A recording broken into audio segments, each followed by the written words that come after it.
உதவி செய்கிறவர் இயேசு. எல்லாரும் சொல்லுங்க, உதவி செய்கிறவர் இயேசு. உங்களுக்கு எப்படிப்பட்ட உதவி இருந்தாலும் சரி, இயேசு உங்களுக்கு உதவி செய்வராக இருக்கிறார். அல்லேலூயா, ஆமென், ஸ்தோத்திரம். அதுக்கு ஆதாரமாய் சங்கீதம் 124 8வது வசனத்தை யாராவது வாசிங்க. சங்கீதம் 124 8வது வசனம். நம்முடைய சகாயம்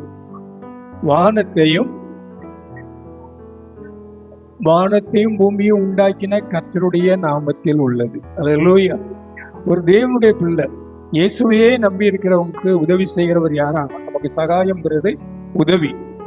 அந்த அவர் யாரா? வானத்தையும் பூமியும் உண்டாக்கின கர்த்தருடைய நாமம். நம்ம அதை பாடணும், இந்த நாமம் உயரணும். கர்த்தருடைய நாமம் இயேசுங்கிற நாமம். அந்த இயேசுங்கிற நாமத்துலதான் நமக்கு என்ன உண்டாகுமா? உதவி கிடைக்கும். அல்லேலூயா, ஆமென், ஸ்தோத்திரம். என்ன பாத்தீங்கன்னா சங்கீதம் 121 அவர் சொல்லும்போது சொல்றார், எனக்கு ஒத்தாசை வரும் பர்வதங்களுக்கு நேராய் என் கண்களை ஏறெடுக்கிறேன், வானத்தையும் பூமியும் உண்டாக்கின கர்த்தரிலிருந்து. ஆமா, ஒத்தாசைனாலும் உதவி. எனக்கு எங்க இருந்து உதவி வருமா? வானத்தையும் பூமியும் படைத்த தேவன். அல்லேலூயா. கொஞ்சம் நினைச்சு பாருங்க, நம்ம பார்க்கிற எல்லாத்தையும் படைச்சவரு நான் உனக்கு உதவி செய்கிறேங்கிறாரு. அல்லேலூயா. அப்ப அவரால் ஏதாவது கூடாத காரியம் ஒண்ணு இருக்குமா? முடியாதுன்னு சொல்றதுக்கு ஒண்ணு இருக்குமா? ஒண்ணுமே இருக்காது. எல்லாவற்றையும் அவர் செய்வார். அவர் சர்வ வல்லவர். அல்லேலூயா. இது எல்லாத்தையுமே தன்னுடைய வார்த்தையினால படைத்தவர். உங்களுக்கு இருக்கிற அந்த பிரச்சனை, உங்களுக்கு இருக்கிற அந்த வியாதி, அவருக்கு அது லேசான காரியம். உங்களுக்கு விடுதலை தருவதற்கு அவர் லேசான காரியம். அவர் உங்களுக்கு உதவி செய்ய வல்லவராய் இருக்கிறார். அல்லேலூயா. அப்போ வானத்தையும் பூமியும் படைத்த தேவனிடத்துல இருந்து எனக்கு உதவி வரும்னா, இக்கட்டில் எங்களுக்கு உதவி செய்யும். மனுஷனுடைய உதவி, ஆமா, மனுஷன் செய்யறேன்னு சொல்லுவான், செய்ய மாட்டான். என்ன சிலவங்களுக்கு செய்யணும் மனசு இருக்கும், ஆனா அவங்களால என்ன முடியாது, செய்ய முடியாது, வலிமை இருக்காது, சக்தி இருக்காது. ஆனா வானத்தையும் பூமியும் படைத்தவர் சர்வ வல்லமை உள்ளவர். அவர் எப்பொழுதும் நமக்கு உதவி செய்ய வாஞ்சியா இருக்கிறார். இன்னைக்கு எப்படிப்பட்ட சூழ்நிலை உதவி செய்வார்? அவர் உதவி செய்யணும்னா நம்ம எப்படி இருக்கணும் அப்படின்னு சொல்லி சுருக்கமா கொஞ்ச நேரம் நம்ம தியானிக்க போறோம். அப்ப நமக்கு தெய்வீக உதவி கிடைக்கிறது. மனுஷனுடைய உதவி, டிவைன் ஹெல்ப், தெய்வீக உதவி. வானத்தையும் பூமியும் படைத்த கர்த்தரிடத்திலிருந்து நமக்கு சகாயம் உண்டாகும். அல்லேலூயா, ஆமென். எப்படிப்பட்ட உதவியெல்லாம் அவர் செய்வார் அப்படின்னு பாத்தீங்கன்னா, சங்கீதம் 119 105 வாசிங்க. சங்கீதம் 119 105 வாசிங்க. உம்முடைய வசனம் என் கால்களுக்கு தீபமும் என் பாதைக்கு வெளிச்சமா இருக்குது. கர்த்தருடைய வசனம் இருக்குது. எப்படி இருக்குதா? என் கால்களுக்கு தீபமும் என் பாதைக்கு வெளிச்சமா இருக்கு. அநேக நேரத்துல நம்ம நினைப்போம், என்ன செய்யறதுன்னு தெரியலையே, எங்க போறதுன்னு தெரியலையே, என் திருமண காரியத்துக்கு, என் பிள்ளையுடைய திருமண காரியத்துக்கு நான் என்ன செய்யறேன்னு தெரியலையே, என் எதிர்காலத்தை குறித்து நான் என்ன பண்ணணும்னு எனக்கு தெரியலையே, என் வாழ்க்கை கடைசி வரைக்கும் இப்படியே இருந்துட்டு போயிருமா அப்படின்னு சில நேரங்கள்ல நம்ம குழம்பி போயிருப்போம். அப்போ தேவன் நமக்கு உதவி செய்கிறார். எதன் மூலமான்னு சொன்னா, இந்த தேவனுடைய வார்த்தையின் மூலமாய். அல்லேலூயா. அந்த வார்த்தையை தான் நான் இப்போ உங்ககிட்ட பேசிட்டு இருக்கிறேன்.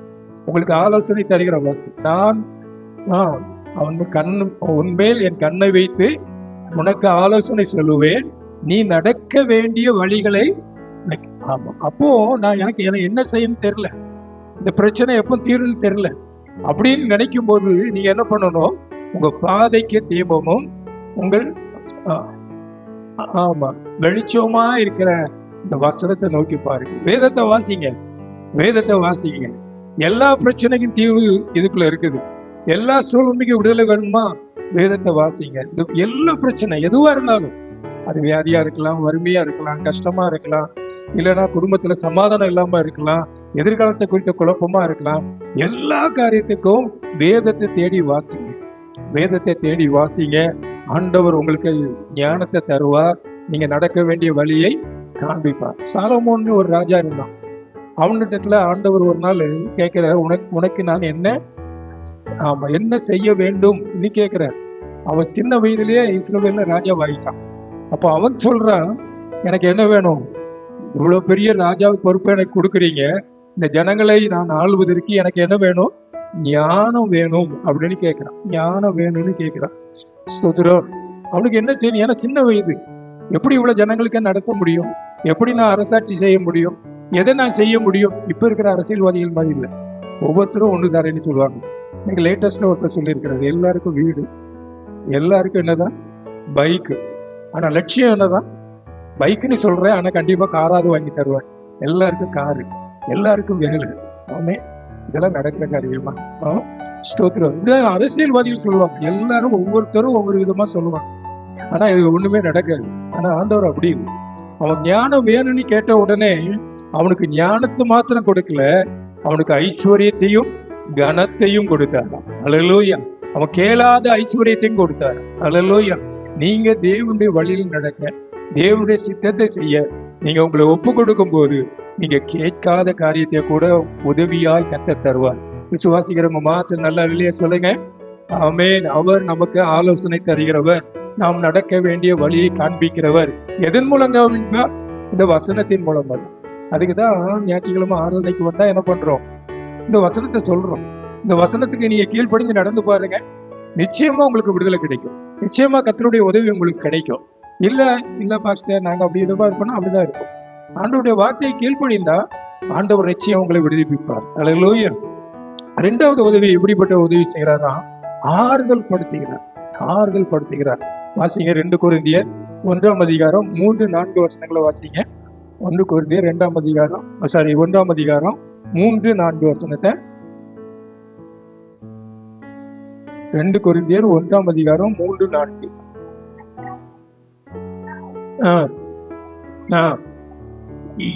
பிதாவாகிய தேவனும் இரக்கங்களின் பிதாவும் சகல விதமான ஆறுதலின் தேவனுமா இருக்கிறவருக்கு ஸ்தோத்திரம். அடுத்த வசனத்தை வாசிமா. தேவனால் எங்களுக்கு அருளப்படுகிற ஆராதனாலே எந்த உபத்திரலாயிலும் அகப்படுகிறவர்களுக்கு நாங்கள் ஆறுதல் செய்ய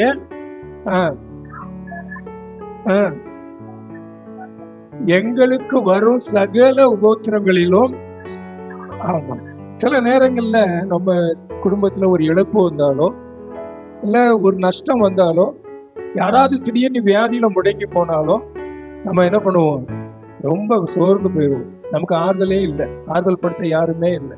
அது டாக்டர்லாம் முடியாதுன்னு சொல்லிட்டாங்கன்னா எனக்கு மன கவலை, என்ன செய்யணும்னு தெரியல அப்படின்னு சொல்லியிருக்கோம். ஆனா நீங்க இயேசுங்கிற நாமத்தை நோக்கி கூப்பிடும் போது பரத்துல இருந்து சகல வித ஆறுதலின் தேவன் உங்களை ஆறுதல் படுத்துவார். அல்லேலூயா.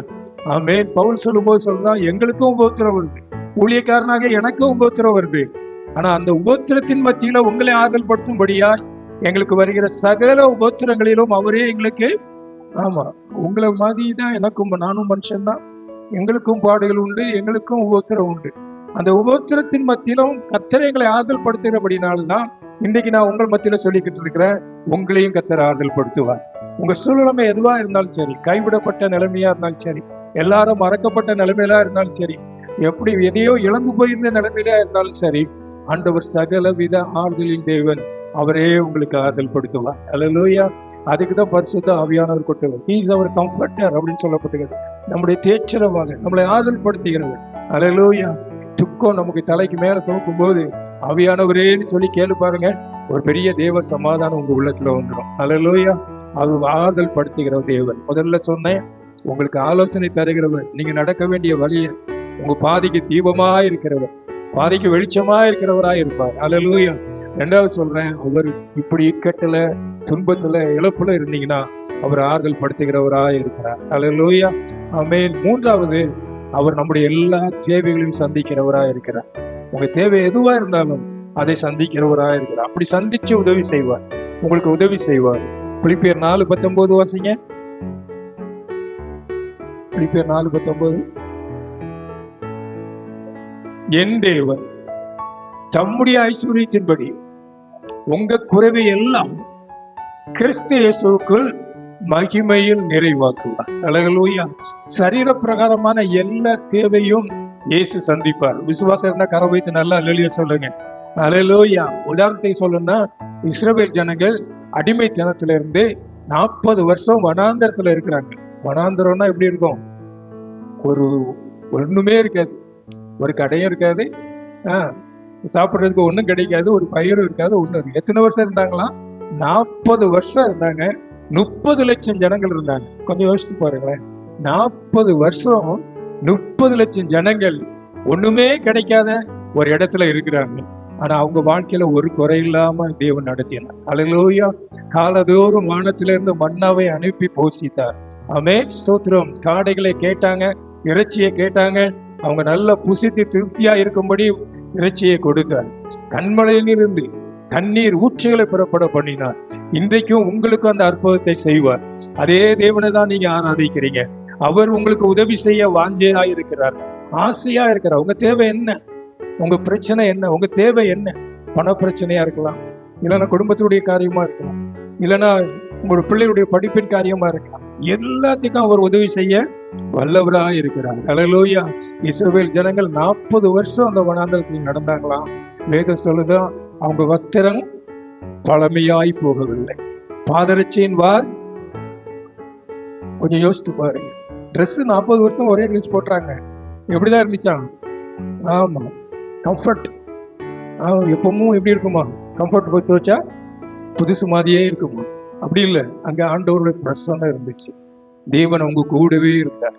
பகலிலே மேக ஸ்தம்பத்திலும் இரவிலே அக்னி ஸ்தம்பத்திலும் அவர்களுக்கு வழிகாட்டுவதற்காக தேவன் கூடவே இருந்தார். அல்லேலூயா. உங்க கூட என் கூட ஆண்டவர் இருந்தாருன்னு சொன்னார். அவருடைய உதவியை நம்ம கேட்போம்னு சொன்னார். எவ்வளவு பெரிய தேவையா இருந்தாலும் சரி, ஆமென், கர்த்தர் உதவி செய்வார். அல்லேலூயா. நம்ம இந்த சர்ச்சை எக்ஸ்டெண்ட் பண்ணி கட்ட போறோம். நம்முடைய எஸ்டிமேஷன் எவ்வளவு தெரியுமா? எத்தனை பேர் தெரியும்? 35 லட்சம் ரூபா. 35 லட்சம். நம்ம நினைக்கும் போது ஐயோ இது எங்க இருக்குன்னு நினைக்கிறோம். அது எங்க இருக்குது? பரத்துல இருக்குது. பரத்துல இருந்து நமக்கு ஒத்தாசை வரும். அல்லேலூயா. இதுதான் நம்முடைய விசுவாசம். ஆமென். தேவன் தருவார், நம்ம கட்டி முடிக்க உதவி செய்வார். உங்க தேவை எதுவா இருந்தாலும் சரி, நீங்க மனுஷன்லாம் போக முடியாது. ஆண்டவர் நோக்கி பாருங்க, ஆண்டவரே எனக்கு உதவி செய்யணும் கேளுங்க. ஆமென். எனக்கு எவ்வளவு பெரிய தேவையா இருந்தாலும் சரி, இல்ல உங்க நிலைமை எவ்வளவு வறுமையா இருந்தாலும் சரி, ஒண்ணுமே இல்லை, சாப்பாட்டுக்கே வழி இல்லை, கவலைப்படாதீங்க, ஆண்டவர் உதவி செய்வார். ஆமென். திக்கற்றவர்களுக்கு உதவி செய்கிற ஆண்டவர் இயேசு உங்களுக்கும் உதவி செய்வார். அல்லேலூயா. 4வது, இயேசு நமக்கு செய்கிற உதவி நமக்கு ஒரு தெய்வீக பாதுகாப்பை தருகிறார். தெய்வீக பாதுகாப்பை தருகிறார். சங்கீதம் 41:10 வாசிங்க. 41:10 வாசிங்க. தெய்வீக பாதுகாப்பு தருகிறார். நீர் எனக்கு இறங்கி,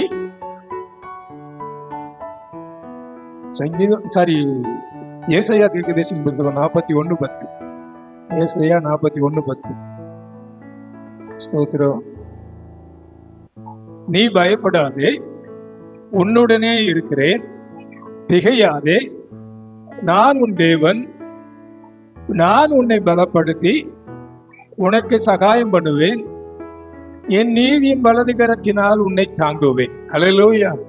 ஆண்டவர் உன் தேவன். அவர் சொல்றார், நான் உன் தேவன். அந்த தேவன் எப்படிப்பட்டவர்? வானத்தையும் பூமியும் படைத்தவர்.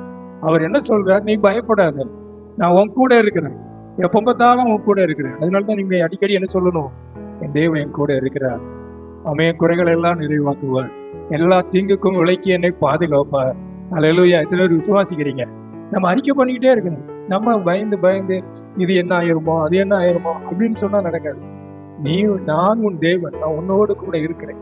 அவர் சொல்லும்போது சொல்வார், ஏசாயா தீர்க்கதரிசியின் புத்தகத்துல, நீ ஆறுகளை கடக்கும் போது நான் உன்னோட கூட இருப்பேன், நீ தண்ணீரை போது அவைகள் உன்மேல் புரளுவதில்லை, அக்கிளி நடக்கும் போது நீ வேகாது இருப்பாய். அல்லேலூயா.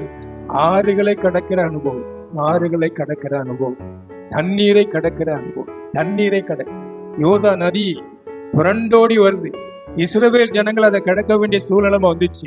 ஆண்டவருடைய சமூகம், தேவனுடைய பெட்டி அங்க இருந்தபடியினால அவங்களுக்கு ஒரு வழி உண்டாயிடுச்சு. ஒரு வழி உண்டாயிடுச்சு. ஆமென். தண்ணீரை கடக்கிற அனுபவம். சிவந்த சமுத்திரத்துல பாதை இல்லாத இடத்துல ஆண்டவர் பாதையை உண்டு பண்ணி அவங்களுக்கு இஸ்ரவேல் ஜனங்களை 30 லட்சம் ஜனங்களை நடத்தி சென்றார். அல்லேலூயா. ஆமென். அது மாத்திரம் இல்ல, அக்னியில் இருந்தா கூட எப்படி இருப்பாங்க மாட்டா? ஆமா, அடிக்கடி சொல்றோமே, ஐயோ அக்னி மாதிரி இருக்குது என் வாழ்க்கை, வேதனையான ஒரு வாழ்க்கை. ஆண்டவர் கூட இருக்கிறார். ஆண்டவர் உன்னை பலப்படுத்தி உனக்கு உதவி செய்ய வாஞ்சை உள்ளவராக இருக்கிறார். இதை நீங்க நம்பும் போது, இதை நீங்க விசுவாசிக்கும் போது, அந்த தெய்வீக பாதுகாப்பு உங்களுக்கு உண்டாகும். அல்லேலூயா. உங்க ஆபத்து காலத்துல உங்களுக்கு அனுகூலமான ஒரு துணைன்னு சொன்னா அது இயேசு ஒருவர் தான். ஆமென் சொல்றவங்க மாத்திரம் கரம் வைத்து ஒரு நல்ல சத்தமா ஒரு அல்லேலூயா சொல்லுங்க. எப்பேற்பட்ட ஆபத்தா இருந்தாலும் சரி அவங்களை விடுவிக்க அவர் போதுமானவரா இருக்கிறார். அப்போ பரத்துல இருந்து உதவி எப்படிப்பட்ட உதவி வருதுதான், நம்மளுக்கு வழி நடக்கிற பாதை தெரியல, இந்த காரியத்தை நான் எப்படி செய்யணும்னு தெரியல, இதுக்கப்புறம் நான் என்ன பண்ணணும்னு தெரியல அப்படின்னு நினைச்சீங்கன்னா இந்த வசனத்தை தேடி பாருங்க. இந்த வசனம் உங்க பாதைக்கு வெளிச்சமா இருக்கும். நீங்க நடக்க வேண்டிய வழியை உங்களுக்கு காண்பிக்கும். ஆமென் ஸ்தோத்திரம். ஏதோ ஒரு இழப்பு, ஏதோ ஒரு நஷ்டம், சோர்ந்து போயிருந்தீங்கன்னா தெய்வீக ஆறுதல் வரும், உங்களை பலப்படுத்தும். அல்லேலூயா. உங்க உலக பிரகாரமான தேவை எதுவா இருந்தாலும் சரி, எவ்வளவு பெருசா உங்களுக்கு பெருசு எனக்கு பெருசு, ஆனா ஆண்டவர் பார்வைக்கு அது லேசான காரியம், அற்பமான காரியம். ஆண்டவர் உங்க உலக பிரகாரமான தேவையை சந்திப்பார். மாத்திரமல்ல நம்ம கூட இருந்து நம்மை பாதுகாக்கிறார். அல்லேலூயா. அவர் கூட இருந்து பாதுகாக்கிறனால தான் இன்றைக்கு வரைக்கும் நீங்களும் நானும் ஜீவனோடு கூட இருக்கிறோம். அல்லேலூயா. நாம் நிர்மூலமாகாமல் இருப்பது அவருடைய சுத்த கிருபை. அல்லேலூயா. ஆமென் ஸ்தோத்திரம். இந்த உதவி எனக்கு கிடைக்க நான் என்ன செய்வேன்? ஆண்டவர் தர்ற உதவினா உடனே இந்த என்ன சொல்லுவாங்க, கொடுக்கிற தெய்வம் ஆமா கூரையை பிச்சுட்டுலாம் கொடுக்காது. இப்ப கூரையே இல்லை இல்லை. ஆமா, அப்படி கூரையெல்லாம் பிச்சுட்டு கொடுக்குற தெய்வம் இல்லை. நல்லா கவனிங்க, கூரையை பிச்சுட்டு கொடுக்குற தெய்வம் இல்லை. நீங்களும் இந்த உதவிக்காக சில காரியங்களை கேட்கணும். அல்லேலூயா. முதல் காரியம், நீங்க அவரை நோக்கி கூப்பிடணும். நீங்க அவரை நோக்கி கூப்பிடணும். பிலிப்பியர் 4:6-7 வாசிங்க. பிலிப்பியர் 4ஆம் அதிகாரம் 6-7 வாசிங்க. நீங்கள் ஒன்றுக்கும் கவலைப்படாமல்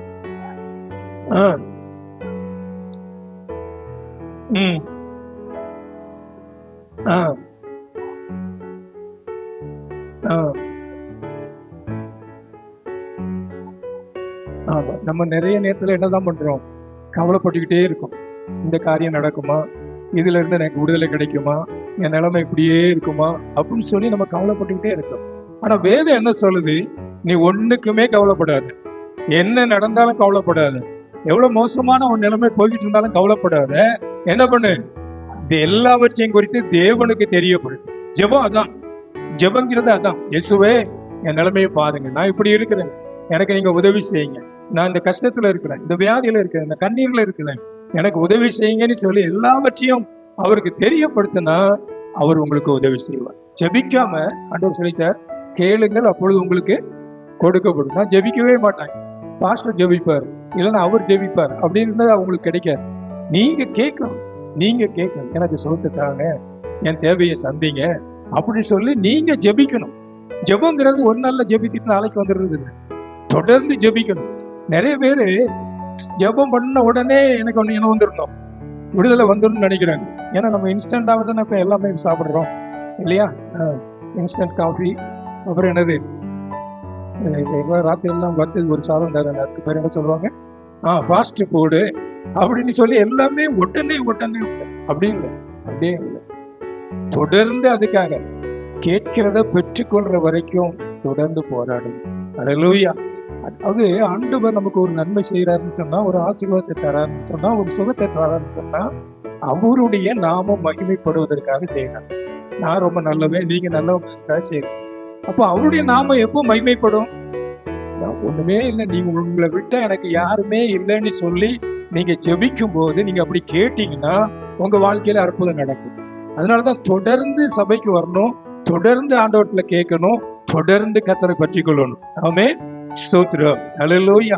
நம்ம பிரேயர் என்ன சொல்றது, நம்ம ஜெபிக்க ஆரம்பிக்கும் போதுதான், என்ன ஆக்ஷன்ல இருக்கும் போதுதான் நமக்கு விடுதலை கிடைக்கும். அண்ணான் நீ ஒரு சகோதரி ஸ்தோத்திரம், பல வருஷமா நிந்தையும் அவமானத்தையும் குழந்தை இல்லாதனால அனுபவிச்சிருவார். ஒரு நாள் கர்த்தருடைய சமூகத்துல போய் இருதயத்தை ஊச்சிட்டாராம். அவன் வாயிலிருந்து வார்த்தையே வரலையா, உதடு மட்டும் அசைஞ்சிச்சான். அப்ப எவ்வளவு வேதனையோடு ஜெபித்திருப்பார். அப்படி ஒரு வேதனையோடு ஜெபிங்க, ஆண்டவர் நோக்கி கூப்பிடுங்க, எங்களுக்கு உதவி செய்யுங்க ஆண்டவர், நீங்க இல்லாம எனக்கு இந்த சூழ்நிலை மாறாது அப்படின்னு சொல்லி நீங்க ஜெபித்து பாருங்க, கர்த்தர் நிச்சயமாய் உங்களுக்கு உதவி செய்வார். அல்லேலூயா. ஆமென் ஸ்தோத்திரம். அல்லேலூயா. அதுக்கப்புறம் கர்த்தரை நம்பணும், விசுவாசிக்கணும். ஆண்டவர் எனக்கு செய்வார்னு சொல்லி விசுவாசிக்கணும். நம்ம வாரோம், பாஸ்டர் ஜெபம் பண்றாரு, இல்லைன்னா அவங்க ஜெபம் பண்றாங்க, உடனே விடுதலைங்கிறது. கர்த்தர் எனக்கு உதவி செய்வார் அப்படின்னு விசுவாசத்துல வளரணும், விசுவாசிக்கணும். நிச்சயமா செய்வார். 35 லட்சத்தை நிச்சயமா தருவார். ஆமென். அதுதான் என்னுடைய விசுவாசம். அது எங்க இருக்குன்னு எனக்கு தெரியாது, எப்படி வரும்னு எனக்கு தெரியாது, ஆனா கண்டிப்பா வரும். வானத்தை மூவி படைத்த கர்த்தரிடமிருந்து கண்டிப்பா சகாயம் உண்டாகும். ஹல்லேலூயா. அப்படி விசுவாசிக்கணும். ஒரு சிறு பிள்ளை மாதிரி இன்னைக்கு கேட்டோம் பார்த்தீங்களா, பால் மறந்த குழந்தையை போல தன் தாயே பார்த்து கொண்டிருக்கிற மாதிரி நம்முடைய எல்லா காரியங்களுக்கும் அவரை பார்த்து விசுவாசிக்கணும். ஒரு மனிதன் தன்னுடைய பிசாசு பிடித்த மகனுக்காக, அவனுக்கு பிசாசு பிடிக்கல, நல்லா கவனிங்க, அப்போ வந்து அந்த பிசாசு அவனை தாக்குமா. தாக்கும்போது அவனை என்ன பண்ணுமா, அந்த பிசாசு தண்ணீர்ல தள்ளுமா, இல்லைன்னா தீயில தள்ளுமா, எப்படியாவது தள்ளி அவனை கொல்ல பார்க்குது. இயேசுகிட்ட வந்து சொல்றான், ஆண்டவரே எனக்கு ஏதாவது செய்யுங்க அப்படின்னு கேட்கும்போது இயேசு என்ன சொன்னாராம் தெரியுமா? நீ விசுவாசித்தால் தேவனுடைய மகிமையை காண்பார். நீங்க இருக்கிற நிலைமையில உங்க வாழ்க்கையில இருக்கிற அந்த பிசாசின் போராட்டம் மாறும்னு சொன்னா, நீங்க விசுவாசித்தா தேவன் உங்களுக்கு விடுதலை கொடுக்கும். உடனே அந்த தகப்பன் என்ன செய்யலாம் தெரியுமா? என் விசுவாசத்தை வளர செய்யுங்க ஆண்டவரே ஜெபம் பண்ணு. இன்னைக்கு உங்க ஜெபம் அப்படி இருக்கட்டும். கரங்களை உயர்த்தி ஒரு நிமிஷம் ஆண்டவர் நோக்கி பார்த்து ஜெபம் பண்ணுங்க. என் விசுவாசத்தை வளர செய்யுங்க. நீங்க செய்வீங்கன்னு ஒரு நாள் நினைக்கிறேன், இன்னொரு நாள் நான் சோர்ந்து போறேன். ஆண்டவர் அப்படி இல்லாதபடிக்கு என் விசுவாசம் வளரட்டும். நீங்க ஒருத்தர் தான் இதை செய்ய முடியும்னு சொல்லி முழு நிச்சயமாய் உங்க நம்பரை இருதயத்தாரு நீங்க ஒவ்வொருவருக்கும் தாங்க ஆண்டவரே. ஆமென். நமக்கு ஸ்தோத்திரம். ஹல்லேலூயா. விசுவாசத்துல நம்ம வளரணும். ஹல்லேலூயா. ஆமென். ஸ்தோத்திரம். இந்த இத நம்ம ஒரு நாள் இல்லை, ஞாயிற்றுக்கிழமை ஒரு நாள் வந்து கேட்டுட்டு போறது, தினமும் இதன்படி நடக்கும். பிசாசுக்கு இடம் கொடுக்காம இருக்கணும், பிசாசுடைய காரியங்கள்ல ஈடுபடாம இருக்கும். இங்க வரோம், ஆண்டவரை பற்றி கேட்கிறோம், ஆனா வெளியே போன பிறகு ஆமென், பிசாசுக்கு இடம் கொடாதீர்கள் என்று சொல்லப்பட்டது. பிசாசுக்கு இடம் கொடாதீர்கள். ஒரு சின்ன காரியத்துல அவனுக்கு இடம் கொடுத்தா போதும், உங்க முழுசையும் அடக்கி போட்டுருவோம். உங்க விசுவாசம் முழுவதும் ஒழிஞ்சு போகும். உங்களை முழுவதுமாய் அவனுடைய ஆளுக்குள்ள விடாது. சரி, இது ஒரு சின்ன காரியம் தானே, எல்லாரும் செய்யறது தானே அப்படின்னு சொல்லி நீங்க நினைச்சு ஒரு சின்ன ஒரு அற்பமா ஒரு காரியத்தை பண்ணா போதும், பிசாசு அதன் மூலமாய் கொஞ்சம் கொஞ்சமா உங்களை பிடிச்சி முழுமையாய் ஆளுகை செய்வோம். அதனாலதான் பிசாசுக்கு இடமே கொடுக்கக்கூடாது. ஆண்டவர் மேல நல்ல விசுவாசமா இருக்கணும். டெய்லி ஆண்டவர்ல ஜெபிக்கணும், டெய்லி ஆண்டவர் நோக்கி பார்க்கணும், டெய்லி இந்த வேதத்தை வாசிக்கணும். அப்படி இருந்தீங்கன்னா உங்க விசுவாசம் வளரும். ஹல்லேலூயா. ஜெபமும் விசுவாசமும் உங்க வாழ்க்கையில இருந்துச்சுன்னா ஆண்டவர் எல்லா நாளும் உங்களுக்கு உதவி செய்ய வாஞ்சையா இருக்கிறார். ஹல்லேலூயா. ஆமென். சங்கீதக்காரன் சொல்லும்போது சொல்றான், நான் அவரை நோக்கி கூப்பிட்டேன், நெருக்கத்திலே நான் அவரை நோக்கி கூப்பிட்டேன், அவர் என்ன பண்ணாராம், என்னை விசாலத்தில் வைத்தார். ஹல்லேலூயா. இன்னைக்கு ராத்திரி வேலையில நீங்க எப்படிப்பட்ட நெருக்கத்துல இருக்கிறீங்க, ராத்திரி அவரை நோக்கி கூப்பிடுங்க. இன்னைக்கு மட்டும் கூப்பிட்டு விடாதீங்க, தொடர்ந்து அவரை நோக்கி கூப்பிடுங்க, விசுவாசத்தோடு கூப்பிடுங்க. கர்த்தர் ஒருவர் தான் எனக்கு சுகம் தர முடியும், கர்த்தர் ஒருவர் தான் எனக்கு என் தேவைகளை சந்திக்க முடியும், கர்த்தர் ஒருவர் தான் என்னை பலப்படுத்தி எனக்கு உதவி செய்ய முடியும்னு சொல்லி விசுவாசத்தோடு கூப்பிடுங்க. பெற்றுக்கொள்ற வரைக்கும் கூப்பிடுங்க. கேட்கிற எவனும் பெற்றுக்கொள்கிறான்னு சொன்னாரு. பெற்றுக்கொள்ற வரைக்கும் தொடர்ந்து ஜெபம் பண்ணுங்க. கர்த்தர் உங்க வாழ்க்கையில எல்லா உதவிகளையும் செய்து உங்க இன்னைக்கு இருக்கிற சூழ்நிலை இருந்து ஒரு பெரிய விடுதலையை உங்களுக்கு தருவார்.